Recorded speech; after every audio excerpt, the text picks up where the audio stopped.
Hi ಎಲ್ಲ ಹೇಗಿದ್ದೀರಾ? ಇವತ್ತು ನಾವು ಒಂದು ಅಮೇರಿಕಾದ ಹಣ್ಣಿನ ತೋಟಕ್ಕೆ ಬಂದಿದ್ದೀವಿ. ಇಲ್ಲಿ ಏನೋ ಇವೆಂಟ್ ನಡೀತಾ ಇದೆ ಇವತ್ತು ಕುದುರೆಗಳದ್ದು. ಏನೇನಿದೆ ನೋಡೋಣ ಬನ್ನಿ ಈವೆಂಟಲ್ಲಿ. ಗಳಲ್ಲಿ ಸಾಮಾನ್ಯ ಅಮೇರಿಕನ್ ಮ್ಯೂಸಿಕ್ ನಡೀತಾ ಇರುತ್ತೆ, ಕೇಳಿದ್ರಲ್ಲ, ಕೇಳ್ತಾ ಇದೆಯಲ್ಲ.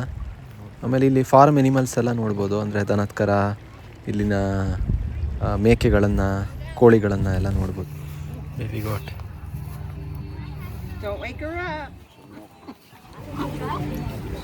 ಕೋಳಿಗಳು ಟ್ರ್ಯಾಕ್ಟರ್ ಓಡಿಸ್ತಲೇ ಇದ.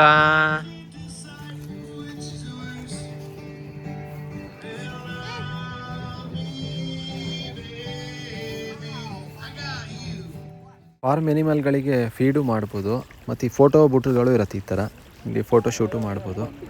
ಹಾಗೆ ಮುಂದೆ ಬಂದ್ವಿ. ಈಗ ಕುದುರೆಗಳ ಬಗ್ಗೆ ಪ್ರಾತ್ಯಕ್ಷಿಕೆ ನಡೀತಾ ಇದೆ. ಕುದುರೆಗಳನ್ನು ಹೇಗೆ ಕಂಟ್ರೋಲ್ ಮಾಡೋದು, ಹೇಗೆ ಓಡಿಸೋದು ಅನ್ನೋದ್ರ ಬಗ್ಗೆ ಡೆಮೋ ಥರ. ಇದಾದಮೇಲೆ ಇದೇನೋ ಡರ್ಬಿ ರೇಸ್, ಫ್ರೆಂಡ್ಲಿ ರೇಸ್ ಅಂತ ಶುರುವಾಗತ್ತಂತೆ, ನೋಡೋಣ. ಈ ಕುದುರೆಗಳನ್ನೆಲ್ಲ ಮುಟ್ಟಿ ಮಾತಾಡಿಸ್ಬೋದು, ಅದ್ರ ಮೇಲೆಲ್ಲ ಹತ್ತಿಸ್ಬೋದು ಮಕ್ಕಳನ್ನ.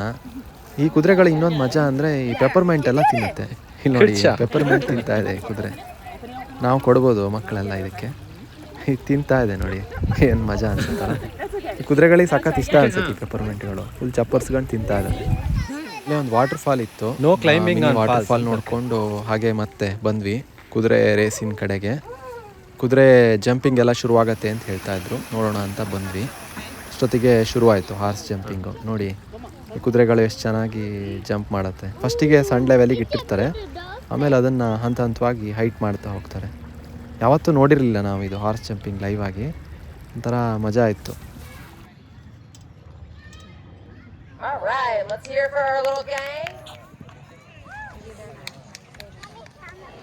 ಹಾಗೆ ಮುಂದೆ ಬಂದರೆ ಈ ಆರ್ಕಿಡ್ ಒಂದು ಬೇಕ್ರಿ ಇತ್ತು.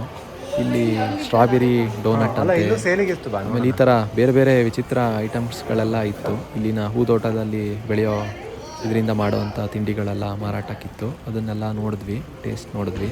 ಆಮೇಲೆ ಫ್ರೆಂಚ್ ಬ್ರೆಡ್ ಪಿಜ್ಜಾ ಅಂತ ಇತ್ತು, ಅದನ್ನು ಟೇಸ್ಟ್ ನೋಡಿದ್ವಿ. ನೋಡಿ ಆ್ಯಪಲ್ ಸೀಡರ್ ಅಂತ ಇದೆ, ದೊಡ್ಡ ದೊಡ್ಡ ಗ್ಲಾಸ್ ಬಾಟಲ್ಗಳಲ್ಲಿ ಸೇಬಿಂದ ಮಾಡಿರ್ತಾರೆ. ಆಮೇಲೆ ಬೇರೆ ಬೇರೆ ಫ್ಲೇವರ್ನ ಜೇನುತುಪ್ಪಗಳು ಕೂಡ ಇತ್ತು, ಅದನ್ನು ಎಲ್ಲ ನೋಡಿದ್ವಿ. ಈ ಡೆಕೋರೇಷನ್ ಐಟಮ್ಗಳೆಲ್ಲ ನೋಡಿ ಎಷ್ಟು ಚೆನ್ನಾಗಿ ಇದೆ. ಆಮೇಲೆ ಇಲ್ಲಿ ಲೈಟ್ಗಳು ನೋಡಿ ವಿಚಿತ್ರವಾಗಿದೆ ಅಲ್ವಾ. ಹಾಗೆ ಮುಂದೆ ಬಂದರೆ ಇಲ್ಲಿ ನೇಮ್ ಪ್ಲೇಟ್ಗಳೆಲ್ಲ ಇತ್ತು. ನೇಮ್ ಪ್ಲೇಟ್ಗಳು ಕೂಡ ತುಂಬ ಡಿಫ್ರೆಂಟಾಗಿತ್ತು, ಬೇರೆ ಬೇರೆ ವರ್ಷದ ನೇಮ್ ಪ್ಲೇಟ್ಗಳು, ನಂಬರ್ ಪ್ಲೇಟ್ಗಳೆಲ್ಲ ನೋಡ್ಕೊಂಡು ಹಾಗೆ ಬಂದ್ವಿ. Thanks for watching. ಹೇಗೆ ಅನ್ನಿಸ್ತು ಅಂತ ಕಮೆಂಟಲ್ಲಿ ತಿಳಿಸಿ.